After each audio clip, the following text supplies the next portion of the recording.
Ms. Fumiha. Question 3, please.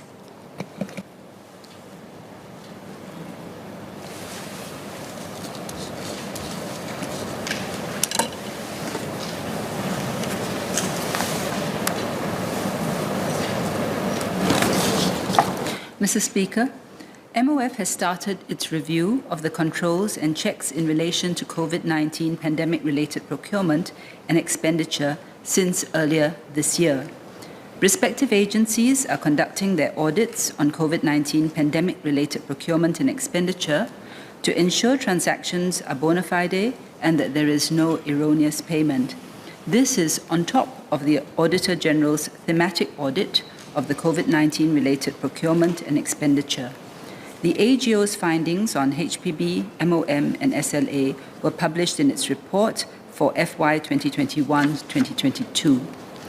Drawing lessons from our COVID-19 experience and from the Auditor General's report, MOF is reviewing our guidelines on procurement, contract management, and payment to ensure our control measures are appropriate for future emergencies. MOF will also be issuing an advisory to agencies to strengthen the adoption of good practices and minimize financial risks during emergencies. Ms. Fu. Thank you, Speaker. I thank the Minister for her response. I have 2 supplementary questions. First, to enhance the preparedness for future emergencies, I'd like to ask the Minister, what are the key measures the government intend to put in place to minimize financial risk and better manage contracts and payments during emergencies? The second supplementary question is that I note that the Minister's reply just now, MOF has started its review of controls and checks for COVID-19 procurement and expenditure.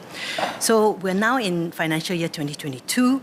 I wonder if the Minister can give us an update of the actual total COVID-19 expenditure for financial year 2020 to financial year 2021, so the period that's passed. Thank you.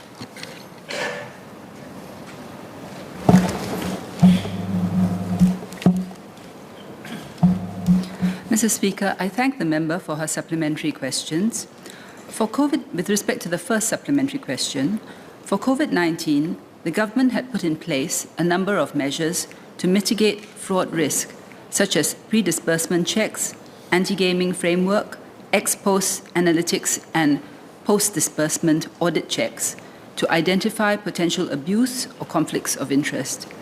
These measures have been effective in managing the risks involved in large-scale crisis operations. As mentioned in my main reply, drawing from the lessons learned, MOF is working with agencies to strengthen the adoption of good practices and minimize financial risks during emergencies. These measures include adopting system checks on grant eligibility, including data verification at source, to reduce the risk of errors from manual processing, using practical methods to assess price reasonableness for crisis buys, such as, for example, applying a percentage markup from non-crisis prices or actual costs incurred by suppliers, ensuring proper documentation of key decisions, such as policy changes and approvals, across the life cycle of a transaction, and conducting ex-post checks, for example, through the use of data analytics to detect potential irregularities.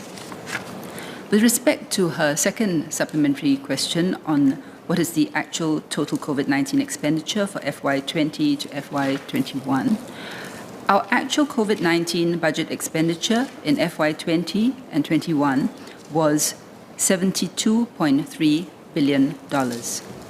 Of this, $13.4 billion was for our public health measures, $50.6 billion was to protect jobs through support for workers and businesses, and $8.3 billion was for direct household and social support.